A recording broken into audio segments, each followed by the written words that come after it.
आज हमारा टॉपिक रहेगा लिमिट्स एंड डेरिवेटिव्स। लेकिन लिमिट्स एंड डेरिवेटिव के बारे में समझने से पहले कुछ और कंसेप्ट्स होने बहुत ज़रूरी है। जैसे हमें पता होना चाहिए फंक्शंस क्या होते हैं, और फंक्शंस से भी पहले हमें ये पता होना चाहिए कि डोमेन क्या होता है, को डोमेन क्या होता है, रेंज क्या होता है। इस सब के बारे में हमें पूरा नॉलेज होना चाहिए, तब जाके हमें लिमिट्स एंड डेरिवेटिव की समझ आएगी अच्छे से। तो चलिए सबसे पहले उन कंसेप्ट्स को क्लियर कर लेते हैं, फिर उसके बाद हम स्टार्ट करेंगे कि लिमिट्स क्या होता है, तो फिर उसके बाद मैं बताऊंगा कि डेरिवेटिव्स क्या होते हैं। अलग अलग से इसको डिस्कस करेंगे ताकि हमें अच्छे से समझ आ जाए, और क्वेश्चन जब भी आए पेपर में तो हम आसानी से उसको सॉल्व कर सके। ओके, सबसे पहले मैं आपको बताऊंगा कि डोमेन क्या होता है, को डोमेन क्या होता है, फिर उससे जो फंक्शन है वो किस तरह से बनता है, तो इस सब के बारे में हम डिस्कस करेंगे। तो चलिए स्टार्ट करते हैं। देखो, मान लो कि आपके पास कोई एक सेट है। सेट तो आपको पता है कि आप कुछ नंबर्स ले लीजिए। मान लो कि मैंने ले लिया ए, ले लिया ए। कोई एक ऐसा सेट है जिसमें जो एलिमेंट्स है वो क्या है, वो है 1 2 3 4 5। कुछ ये मैंने एलिमेंट्स मतलब 5 नंबर्स लिए, 5 नंबर्स को हम एलिमेंट्स बोलते हैं। तो ये एलिमेंट्स ए के एलिमेंट्स हैं, यानी ए सेट के अंदर ये एलिमेंट आए हुए। तो ये मान लो हमारे पास एक सेट है, और फिर उसको मान लो कि इन नंबर्स जो कि इस सेट के अंदर हैं, इन नंबर्स को हम एक रूल के साथ ऐसे लिखें कि इनका एक दूसरा नंबर बन जाए। यानी जैसे मान लो कि 1 की जगह पर एक दूसरा सेट में मान लो बी ले लेता हूँ, और जहाँ पे 1 है वहाँ पे मान लो मैं 1 लिख लेता हूँ। ऐसे कोई भी नंबर 2 की जगह मैं 4 लिख लेता हूँ, 3 की जगह ऐसे मान लो कि 9 लिख दिया, 4 की 16 लिख दिया, और 5 की 25। मान लो ये कुछ नंबर का मैंने एक दूसरा सेट बना दिया। हमारे पास 2 सेट्स आ गए। तो ये जो 2 सेट्स हैं, अब इन दोनों सेट्स का आपस में कुछ रिलेशन होगा, फर्स्ट का दूसरे के साथ कुछ रिलेशन होगा। ये मैं आपको बाद में बताऊंगा, लेकिन सबसे पहले इन सेट्स को ज़रा बना लीजिए, फिर देखते हैं कि आगे क्या होता है। सबसे पहले ये जो ए सेट था हमारे पास, यहाँ पे मैं ए, ये जो सेट है ए वो ले लेता हूँ। ए सेट है हमारे पास 1 2 3 4 और 5। हमारे पास ये सेट है ए, और एक सेट है हमारे पास यहाँ पे बी सेट। तो बी हमने ले लिया, 1 ले लिया, 4 ले लिया, उसके बाद हमने 9 लिया था, फिर हमने 16 लिया, और फिर लास्ट पे हमने क्या लिया 25। तो 25 ये हमने 2 सेट्स ले लिए, और दूसरे वाले सेट को हमने नाम दिया था बी, नाम दिया था उसको। तो ए सेट भी आ गया हमारे पास, बी सेट भी आ गया। तो ये ए और बी 2 सेट हो गए। अब यहाँ पे क्या होगा कि ए के जो एलिमेंट्स हैं, यहाँ पे ए के एलिमेंट्स हैं 1 भी है, 2 भी है, 3 4 और 5। इनको आप x मान लीजिए कि इसमें से कोई भी जो एलिमेंट आप उठाओगे, कोई भी एक एलिमेंट की बात कर रहे हो, तो मानना कि वो x है, उसको आप x मान लेना कि बीच में, यानी कि x की वैल्यू 1 भी हो सकती है, 2 भी हो सकती है, 3 भी, 4 भी, 5 भी। यहाँ तक जो हमने एलिमेंट्स लिए उनके हिसाब से, उन नंबर्स के हिसाब से हमारे पास x की वैल्यू सिर्फ 5 तक ही हम ले रहे हैं फिलहाल अभी। जब हमने यहाँ पे 5 तक वैल्यू ली है, तो यहाँ इस हर वैल्यू को हम x मानेंगे। इतनी बात समझ आ गई। हमारे पास एक सेट है, दूसरा सेट b है, a के कुछ एलिमेंट्स हैं, b के भी कुछ एलिमेंट्स हैं। हमने x लिया a का हर एलिमेंट, और y ले लेते हैं b का हर एलिमेंट। b के हर एलिमेंट को आप मान लो कि ये है y, मान लो इसको। ओके, y मान लिया हमने b का हर एलिमेंट, यानी कि y की वैल्यू 1 भी हो सकती है, 4 भी हो सकती है, 9 भी, 16 भी और 25 भी हो सकती है y की वैल्यू। ओके, तो अब x की वैल्यू भी पता चल गई हमें, y की वैल्यूज भी पता चल। आप ये मान लीजिए a के एलिमेंट्स x की वैल्यूज, b के एलिमेंट्स y की वैल्यूज, बस। ओके, तो ये जो y है ये किस तरह से x के साथ रिलेटेड है। y का x के साथ रिलेट होने का मतलब ये हुआ कि b के एलिमेंट्स का a के एलिमेंट्स के साथ क्या रिलेशन है, a के एलिमेंट्स का b के एलिमेंट्स के साथ क्या रिलेशन है। इस चीज़ को हम डिस्कस करेंगे। तो मान लीजिए कि जो रिलेशन है वो इस तरह से है, यहाँ से यहाँ पे है। ये तो हमें पता है ना, ये तो हमें पता है कि जैसे 1 के साथ 1 बन रहा है, 2 के साथ बन रहा है 4, हमारे पास 3 के साथ 9 बना, 4 के साथ 16 और लास्ट 5 के साथ 25 बना। किस तरीके से बना ये मैंने अभी नहीं बताया आपको, अभी सिर्फ फिलहाल इतना याद रखिए कि ये इन एलिमेंट से वो दूसरे बी वाले एलिमेंट्स बन रहे हैं। कैसे बन रहे हैं वो एक तरीका होगा बनाने का, ठीक है जी। यहाँ पे y के एलिमेंट्स, यहाँ पे x के एलिमेंट्स, इनका आपस में एक रिलेशन है। तो मान लीजिए वो जो रिलेशन है वो रिलेशन किस तरीके से कि आप ऐसे लिखोगे उसको f ऑफ x। ये f ऑफ x का क्या मतलब होता है ये मैं बताऊंगा आपको।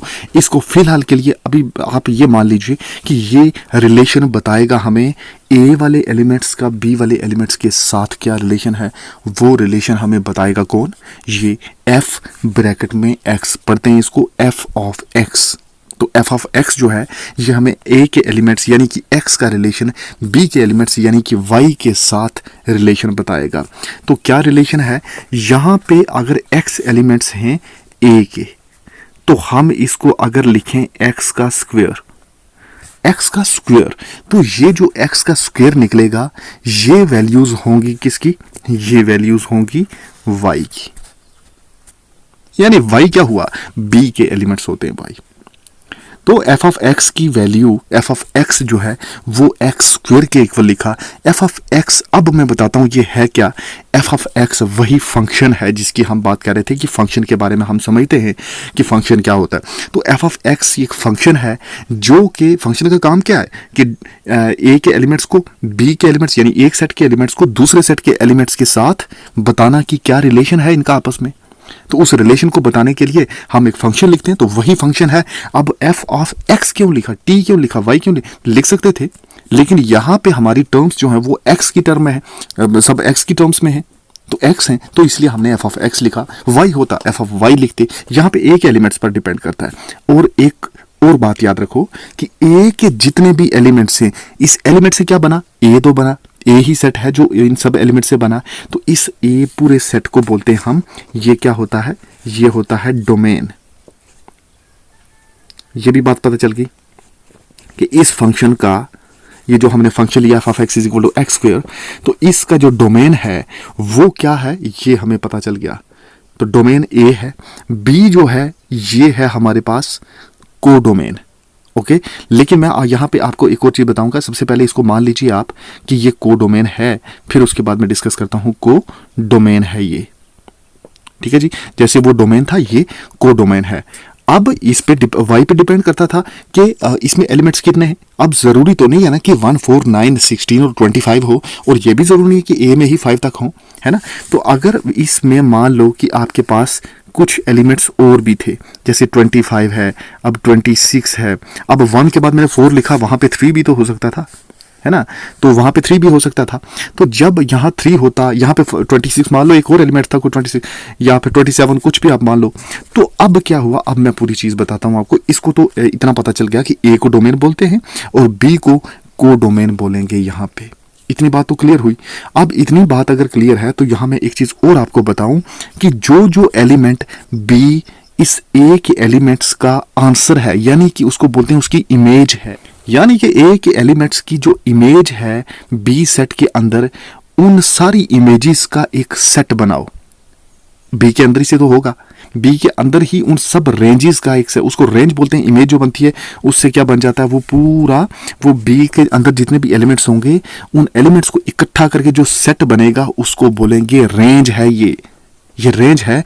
देखो बी रेंज हो सकता है ना, लेकिन उसमें 26 इंक्लूड उस रेंज में नहीं होगा। रेंज हमेशा को डोमेन के अंदर ही तो होता है। उसके कुछ एलिमेंट्स अगर बच जाते, मान लो 26 तक हमने लिया, 1 से लेकर 26 तक, लेकिन यूज तो बीच में ही हुए ना, कुछ ही नंबर्स हुए, एक्स स्क्वायर ही हुए। अच्छा एक्स स्क्वायर होता क्या ये मैं बताओ। देखो ए का एलिमेंट पहले वाला लिया, यानी कि जब हमने ए का एलिमेंट 1 की बात की तो तब क्या हुआ, 1 का हमने स्क्वायर कर दिया, क्योंकि एक्स स्क्वायर है इधर, तो 1 का स्क्वायर किया 1 ही आया, 2 का स्क्वायर किया 4 आ गया, 3 का स्क्वायर किया 9 आ गया, 4 का स्क्वायर 16 और 5 का स्क्वायर 25। स्क्वायर का मतलब कि उसको 2 बार मल्टीप्लाई करना, यानी 1 × 1 2 × 2 3 × 3 9 4 × 4 16 5 × 5 25। लेकिन एक बच गया, वो जो एलिमेंट बचा उसको मिला के बी बनता है कोडोमेन, उसको छोड़ के बी बनता है रेंज। अब कोडोमेन और रेंज में भी फर्क पता चल गया। तो ये कोडोमेन। और रेंज क्या बना, रेंज हमारे पास सेट है 1 4 9 16 और 25, कोडोमेन है हमारे पास 1 4 9 16 25 26 भी है। तो अब डोमेन, कोडोमेन, फंक्शन और उनका आपस में रिलेशन, सेट्स और रेंज के बारे में समझ आ गई। अब इतना अगर पता चल के मैं कुछ और चीज़ें यहाँ पे बताऊँ आपको कि जैसा एफ ऑफ एक्स को आपने लिखा था एक्स स्क्वेयर, तो ये कैसे हुआ, फंक्शन की वैल्यू कैसे निकले, वाई की वैल्यू कैसे निकले। देखो वाई को आप मान लीजिए एफ ऑफ एक्स ही है, क्योंकि एफ ऑफ एक्स ही तो बता रहा है रिलेशन वाई का एक्स के साथ, है ना। अब यहाँ पे हमने वैल्यू ली थी, जैसे हमने मान लो कि यहाँ पे एफ ऑफ एक्स ही है, तो एफ ऑफ एक्स में एक्स की वैल्यू फर्स्ट वाली क्या है 1 है, सेकंड वाली क्या है 2 3 4 5, इस तरह से x की वैल्यूज हैं। मान लो मैंने 1 लिख दिया, अब जहां जहां आपको x दिखा वहां पे 1 ही तो डालना होगा, क्योंकि x की जगह f ऑफ x था ना, तो f ऑफ x की जगह हमने क्या लिखा, f ऑफ x की जगह हमने लिख दिया 1, x की जगह 1 लिख दिया, f तो f ही है, तो f ऑफ 1 किसके इक्वल होगा, x स्क्वायर के, यानी 1 स्क्वायर के, तो 1 स्क्वायर 1 होता है, तो y की वैल्यू 1 ही तो आ गई। इसी तरह से f ऑफ 2, तो f ऑफ 2 जो होगा वो 2 के स्क्वायर के इक्वल, f ऑफ 3 वो 3 के स्क्वायर के इक्वल। तो इस तरीके से आप फाइंड करते हो कि कैसे हम फंक्शन की वैल्यू निकालें। आप मुझे बताइए, अगर फंक्शन की, ये जरूरी थोड़ा कि एक्स स्क्वायर ही होगा, ये तो ये रिलेशन बता रहे थे दोनों सेट्स ए और बी, इसलिए हमने ये फंक्शन ऐसे लिखा। लेकिन ये कुछ ऐसे भी तो हो सकता है, देखो F of x 2x plus 3 के इक्वल भी हो सकता है, F of x 2x plus 9 के इक्वल, अच्छा F of x x cube के इक्वल। एक रेशनल नंबर जैसे होते हैं उस तरीके से भी आपको, यानी न्यूमरेटर भी और डिनोमिनेटर की फॉर्म में भी लिख सकते हो, जैसे जैसे आप लिखो x square divided by 2 plus x, तो कुछ भी लिख सकते हो ना, तो ये भी तो फंक्शन होगा। और जहां जहां एक्स की वैल्यू होगी वहां फंक्शन के अंदर जो आ रहा है, यानी एफ ऑफ 2 है तो 2 का square upon 2 plus x 2 plus 2, क्योंकि एक्स की वैल्यू 2 लिख रहे हो आप। ओके तो इतनी समझ आ गई कि फंक्शन क्या होता है, रेंज को डोमेन क्या होता है, ये सब पता चल गया। तो अब मैं बताता हूं कि फंक्शन की वैल्यू किस तरीके से डालते हैं और लिमिट्स क्या होती हैं उसके बारे में आइए बात करते हैं। देखो मैं आपको लिमिट्स के बारे में बताने जा रहा हूं, तो जरा ध्यान से समझिएगा इस चीज को, लिमिट्स क्या होती हैं,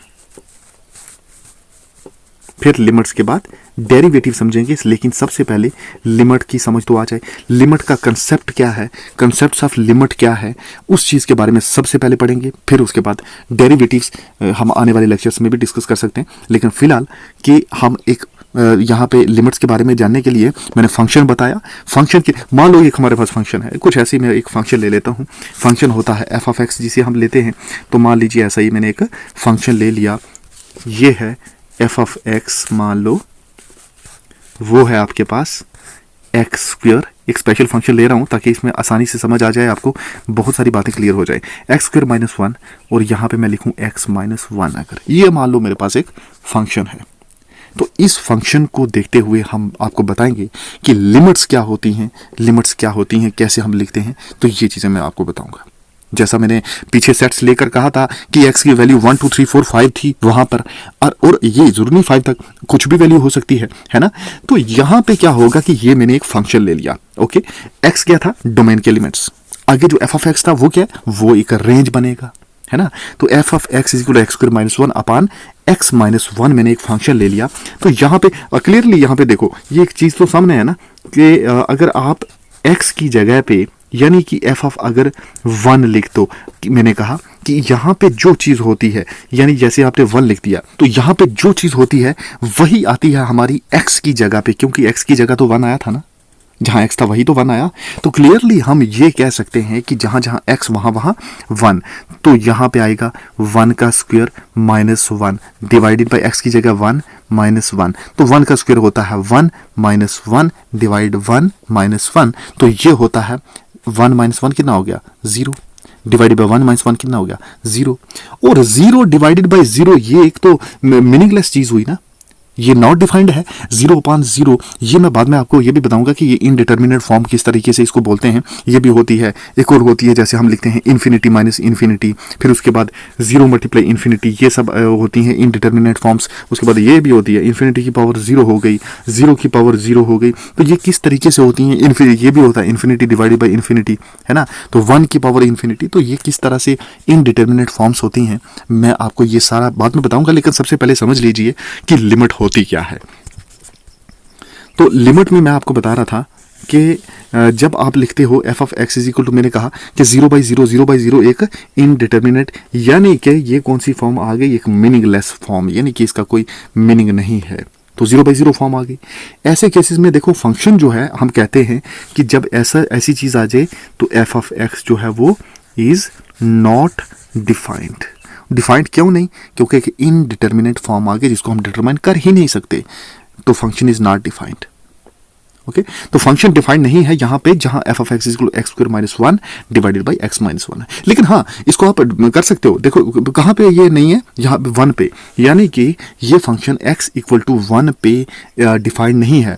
बाकी और हो सकता है, ऐसे जरूरी नहीं कि वहाँ नहीं होगा, और वैल्यूज पे हो सकता है, लेकिन 1 पे नहीं है डिटरमाइंड ये। ओके, तो ये मीनिंगलेस रहेगा।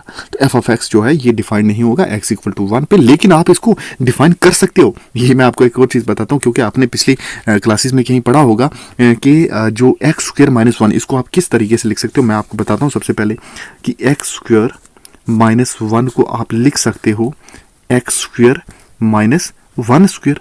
कोई फर्क थोड़ी पड़ेगा, क्योंकि 1 स्क्वायर भी तो 1 के ही इक्वल होता है। और यहाँ पे आपने ये पढ़ा था कि x को अगर आप a मानो, 1 को अगर आप b मानो, तो ये बनेगा a square minus b square. तो आपने ये पढ़ा था कि a square minus b square होता है a plus b, a minus b bracket में, यानी मल्टीप्लाई दोनों के बीच में होती है, a plus b, a minus b bracket close. a square minus b square होता है a plus b into a minus b। तो यहाँ पे क्या हुआ, यहाँ पे क्या होता है, यहाँ पे ये होता है एक्स स्क्वेयर, यानी कि ए स्क्वेयर होता है ना, ए स्क्वेयर ए प्लस बी इंटू ए माइनस बी। तो ए प्लस बी मतलब एक्स प्लस 1, एक्स प्लस 1, ए माइनस बी यानी कि x minus 1, x plus 1 x minus 1। तो मतलब क्या हो गया कि एक्स स्क्वेयर माइनस 1 स्क्वेयर जो है वो होगा एक्स प्लस 1 एक्स माइनस 1। ठीक है जी, x प्लस 1 एक्स माइनस 1। तो हम जहां जहां एक्स स्क्वायर माइनस 1 है वहां ये लिख सकते हैं ना, x plus 1 into x minus 1, तो लिखते हैं। यहां पे हम क्या लिखेंगे कि ये जो फंक्शन है हमारे पास f ऑफ x, तो f ऑफ x किसके इक्वल हो जाएगा, x plus 1 x minus 1, x plus 1 x minus 1 divided by x minus 1। अब क्या हो, अब यहां से जो डिनोमिनेटर में x माइनस 1 है ना, ये और न्यूमरेटर में x माइनस 1 कट जाएगा, क्योंकि डिवाइड में है, ये तो कट जाएगा। बचा क्या आपके पास, x प्लस 1, x प्लस 1 बच गया।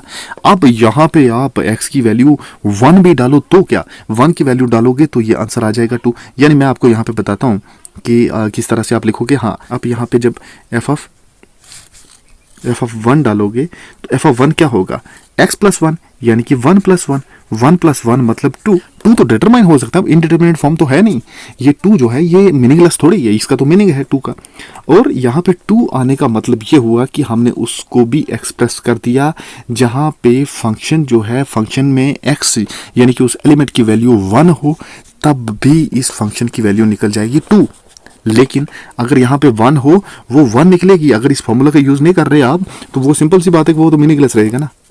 अगर फंक्शन को आप वहाँ पे ये फॉर्मूला यूज नहीं कर रहे, एक्स मतलब ए प्लस बी इंटू ए माइनस बी का, यानी ए स्क्वायर माइनस बी स्क्वायर का, तो यहाँ पे फिर वैल्यू वो नहीं आएगी। यहाँ पे क्या होता है कि अगर, हाँ, यहाँ पे एक चीज़ मैं बताऊँगा आपको कि x जो है वो 1 के इक्वल नहीं है, तब यहाँ पे अगर x 1 के इक्वल होता है ना, जैसे मैंने बोला कि x की जगह 1, जहाँ जहाँ x दिख रहा वहाँ वहाँ आप 1 डाल दो।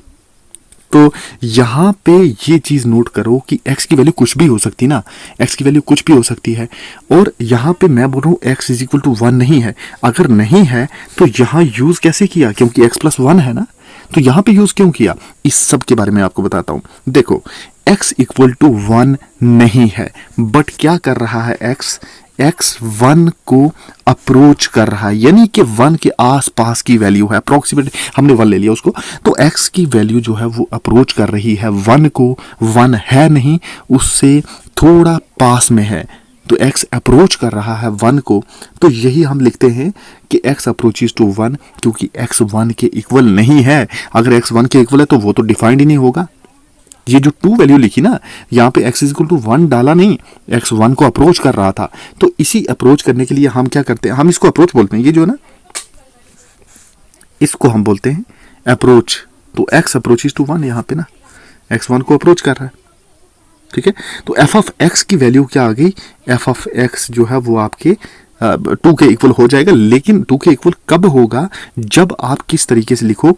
यहाँ पे एक मैं तरीका आपको बताता हूँ, देखो कि फंक्शन में x जो है वो अप्रोच कर रहा था 1 को अप्रोच कर रहा, 1 के इक्वल है नहीं है, तो ये मैं आपको बताऊं। तो यहाँ पे आप क्या लिखोगे कि एक यूज होता है चीज का, उसको बोलते हैं लिमिट। तो ये जो लिमिट होती है यही है जो वैल्यू को अप्रोच करवाती है और वहां पे हमें वैल्यू बताती है।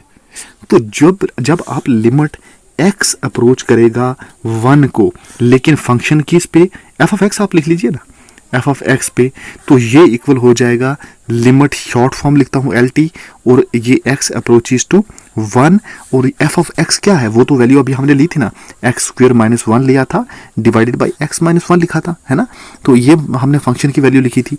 तो अब हमारे पास फंक्शन की वैल्यू आ गई, तो limit approaches to x approaches to 1 आ गया। अब ये एक्स 1 को अप्रोच कर रहा है, यही थी लिमिट, यही लिमिट थी जिसमें x अप्रोच कर रहा था 1 को, और इसी के बारे में मैंने आपको बताना था कि लिमिट x अप्रोचेस टू 1 है, तो इसकी वैल्यू क्या होगी, एक्स स्क्वायर माइनस 1 अपन एक्स माइनस 1 की, इसमें आप डायरेक्टली 2 लिख लीजिए। क्यों, हमें पता है कि एक्स स्क्वायर माइनस 1 को हम लिख सकते हैं x plus 1 into x minus 1, लेकिन x 1 के इक्वल जब नहीं होगा, तो x 1 के इक्वल अगर नहीं होगा ना, तो इसका मतलब 1 को अप्रोच कर रहा होगा, तभी जाके 2 वैल्यू आएगी। तो लिमिट इस तरीके से हम लिखते हैं, लेकिन लिमिट लगाने पर आपको लगता है कि ये वैल्यू एग्जैक्ट होती है, नहीं, उसके आसपास की वैल्यू होती है, अप्रोक्सीमेट वैल्यू होती है ये 2। ये लिमिट लगा के हम कर रहे हैं ना, ये वैल्यू 1 को अप्रोच कर रही है ना कि 1 के इक्वल है। तो क्या आप कहते हो कि ये एक्स स्क्वायर माइनस 1 अपन एक्स माइनस 1 क्या 2 के इक्वल है? ये सिर्फ अप्रोच कर रही थी, अदरवाइज अगर x 1 के इक्वल होता तो ये तो मीनिंगलेस चीज बन जाती है ना। तो इसलिए आप ये कहोगे कि लिमिट हमेशा यहाँ अप्रोच करेगी। मैं आपको एक चीज़ छोटी सी और बता दूं कि ये मैं आपको बताना चाहूँगा कि लिमिट के बारे में एक चीज़ है, जैसे अभी हमने डिस्कस किया कि लिमिट अगर मान लो x जो है वो अप्रोच करती है, मैं कुछ वैल्यू, अच्छा इसको ऐसे ले लेते हैं, जनरल में a ले लेते हैं। तो limit x approaches to a, अगर फंक्शन है कोई हमारे पास f ऑफ x, वो अगर किसी दूसरे कांस्टेंट यानी कि मान लो l किसी l के इक्वल है ना, कुछ ऐसे मैंने अल्फ़ाबेट ले लिया, तो l के इक्वल है अगर लिमिट f ऑफ x, जहां x अप्रोच कर रहा है a को, वो अगर l के इक्वल है, वो l के इक्वल होगी, उसको आप मानोगे कि l के इक्वल है। जैसे अभी 2 आया था ना, वो इक्वल है, यहाँ पे अप्रोच करने पर l के इक्वल है, लेकिन कब, जब कभी x अप्रोच करेगा a को, तब क्या हो, तब f ऑफ x जो है वो अप्रोच करेगा l को। x a को अप्रोच करना, x a को अप्रोच करना मतलब f ऑफ x l को अप्रोच करना, f तब जाके क्या होगा कि limit x approaches to a of x l के इक्वल होगी। यही तो बात पीछे थी कि x अप्रोचेस टू a था ना, x अप्रोचेस टू a, और f ऑफ x जो है वो l को अप्रोच, यानी कि f ऑफ x जो है वो 2 को अप्रोच कर रही थी। जब x a को अप्रोच कर रहा था, तो f ऑफ x के जब लिमिट लग के वो x अप्रोच कर रहे, तो तब वो किसके इक्वल हो जाएगी, उस 2 के इक्वल थी। और यहाँ पे 2 का काम कौन कर रहा है, यहाँ पे 2 का काम l कर रहा है, ठीक है। तो ये लिमिट के बारे में थोड़ा सा आपको पता चल गया। इसका वर्किंग रूल क्या रहता है मैं आपको थोड़ा सा वो भी बता देता हूँ, किस तरीके से आप फाइंड करते हो। तो सबसे पहले आपको क्या करना, सबसे पहले आपको पुट करना होगा x को कुछ वैल्यू, मान लो x को आपने a पुट कर लिया, ये फर्स्ट रूल है। फर्स्ट रूल पे आप यही करते हो कि पुट करते हो x is equal to a, कोई गिवन फंक्शन होगा ना, कोई फंक्शन होगा जिस फंक्शन को आप f ऑफ x मान लो, तो उस f ऑफ x यानी कि उस फंक्शन में आप क्या करते हो कि x को a पुट कर देते हो, सबसे पहली बात। और अगर वो f ऑफ फंक्शन जो f ऑफ x है, हालांकि अब तो f ऑफ x नहीं रहेगा, अब f ऑफ a बन जाएगा, क्योंकि x जो है वो किसके इक्वल है, यहाँ से आप देख रहे हैं x जो है वो a के इक्वल है, तो ये f ऑफ a बन जाएगा, यहाँ जहाँ x वहाँ a, तो ये a बन जाएगा। तो f ऑफ a बन जाएगा अगर इस f ऑफ a की एक डेफिनेट वैल्यू अगर आ रही है, अगर इसकी एक डेफिनेट वैल्यू आ रही है, तब क्या होगा, f ऑफ a की डेफिनेट वैल्यू आने पर जब आप लगाओगे ना लिमिट x अप्रोचेस टू, क्या लिख रहे हैं हम a लिख रहे हैं, limit x approaches to a, और f ऑफ साथ में x लिखोगे, वो हो जाएगा f ऑफ a के इक्वल। लेकिन कब, जब एक डेफिनेट वैल्यू होगी, मीनिंगलेस चीज नहीं होगी, जब एक इनडिटर्मिनेट फॉर्म नहीं होगी तब एफ ऑफ ए के इक्वल हो जाएगी limit x approaches to a f of x. ये चीज भी माइंड में आप रख लीजिएगा, ओके, कि limit x approaches to a f of x जो है एफ ऑफ ए के इक्वल हो जाएगी, क्योंकि एक्स ए ले रहे हैं हम एक्स को ए पुट किया ना, तो ये अप्रोच करने लिमिट मतलब वो फंक्शन की लिमिट जो है वो एफ ऑफ ए के इक्वल हो जाएगी। एफ ऑफ ए की कुछ वैल्यू निकलेगी ना, कोई एक नंबर निकलेगा कोई, क्योंकि एक्स इक्वल टू ए आपने डाला, तो एक्स इक्वल टू ए डालने पर जहाँ जहाँ एक्स वहाँ ए लिखोगे तो ए की फॉर्म में कोई एक नंबर आ जाएगा। और दूसरी चीज़ हम क्या देखते हैं, हम दूसरी चीज़ ये देखते हैं कि अगर एफ ऑफ एक्स एक रेशनल नंबर बन जाए, क्योंकि मैंने एक पहले भी बात की आपके साथ कि एक रेशनल नंबर भी तो बन सकता है, कि अगर कोई रेशनल नंबर हो जाए आपके पास, कौन, एफ ऑफ एक्स अगर रेशनल नंबर बन जाए तब क्या हो, तब सबसे पहले आप ये करना कि फैक्टराइज करना, उस चीज़ को फैक्टराइज करना। जैसे मैं मान लो कि यहाँ पे एक्स क्यूब लिखा डिवाइडेड बाई 2x लिख दिया, ये एक रेशनल नंबर है ना, ये एक रेशनल की फॉर्म में है फंक्शन एफ ऑफ एक्स मेरे पास ये आ गया। तो सबसे पहले इसको क्या करना, डिनोमिनेटर न्यूमरेटर तो होता है ना, आपको पता फ्रैक्शन में, और जब भी आप रेशनल नंबर लिखते हो तब डिनोमिनेटर न्यूमरेटर कुछ तो रहता है। और ये मान लो आपके पास एक रेशनल नंबर था और इसको आपने क्या किया, सबसे पहला काम आपका होना चाहिए कि इसमें कैंसिल करना है आपको जो इसके कॉमन फैक्टर्स होते हैं। अब देखो एक्स क्यूब के फैक्टर क्या होंगे, एक्स होगा एक्स होगा एक्स होगा, ये तो फैक्टर होंगे, और 2 और एक्स के क्या होंगे, 2 और एक्स ही तो होंगे फैक्टर, है ना। तो यहाँ पे जो कैंसिल हो सकता है, क्या कैंसिल, सेम कौन से, ये x और ये x कट गया, ऊपर क्या बचा, x मल्टीप्लाई x, ये तो x स्क्वायर होता है, डिवाइडेड बाई नीचे आपके पास 2 ही बचा। यहाँ पे आपके पास क्या आ गया, जो कैंसिल हो सकता था वो आपने कैंसिल कर दिया, और यहाँ बचा आपके पास x स्क्वायर डिवाइडेड बाई 2 बचा आपके पास। अब क्या करिए, अब सिंपल सा काम यही बचा हमारे पास कि x को a पुट कर लीजिए, या जो भी आप वैल्यू वहाँ पे दी होगी कि x को, अभी तो फिलहाल हम x इक्वल टू ए लेके चल रहे हैं ना, तो इसलिए मैं ये आपको बोल रहा हूँ कि x इक्वल टू ए ले लीजिए, पुट कर लीजिए, तो बस आपका क्वेश्चन सॉल्व हो जाएगा। लिमिट लगा लीजिए x approaches to a, okay. तो इस तरीके से आप इस चीज़ को देखते हो। तो ये कुछ चीज़ें थी जो लिमिट के बारे में आपको पता होनी चाहिए कि लिमिट निकालने के लिए हम किस किस चीज़ का यूज़ करते हैं, तो ये मैंने आपको बता दिया। अब आपको मैं बताऊंगा कुछ इंपॉर्टेंट एक्सप्रेशंस के बारे में, लेकिन नेक्स्ट वीडियो में हम डिस्कस करेंगे कुछ एक्सप्रेशंस के बारे में मैं आपको बताऊंगा। फिर उसके बाद रेशनल फंक्शंस किस तरह से काम करते हैं, और मैं बताऊंगा फैक्टराइजेशन मेथड क्या होता है, एल हॉस्पिटल रूल। हाँ, ये जब इंडिटरमिनेट फॉर्म बनेगी ना, जैसे 0/0 हो गई, इन्फिनिटी माइनस इन्फिनिटी बन गई, 0 क्रॉस इन्फिनिटी हमने बात की थी, उसके बाद इन्फिनिटी की पावर 0 की थी, 0 की पावर 0 कुछ भी, तो ये फॉर्म्स जब बनेगी तब लगेगा एल हॉस्पिटल रूल। वो कैसे लगेगा ये भी मैं आपको बता दूंगा। उसके बाद सब्स्टिट्यूशन मेथड क्या होता है, कुछ इंपॉर्टेंट मैं फैक्ट्स बताऊंगा लिमिट्स के बारे में, ओके। फिर उसके बाद इरेशनल फंक्शन की लिमिट्स कैसे निकालते हैं, फिर उसके बाद मैं आपको कुछ इंपॉर्टेंट लिमिट्स के बारे में बताऊंगा। तो इसके बाद हम इस टॉपिक को क्लोज करके फिर हम डेरिवेटिव्स के बारे में पढ़ेंगे। लिमिट्स हो गया, डेरिवेटिव हो गया, तो हमारा टॉपिक, हमारा चैप्टर ही कंप्लीट हो जाएगा ये तो, ओके। आज की वीडियो में बस इतना ही। सो मिलते हैं नेक्स्ट वीडियो में, तब तक के लिए गुड बाय।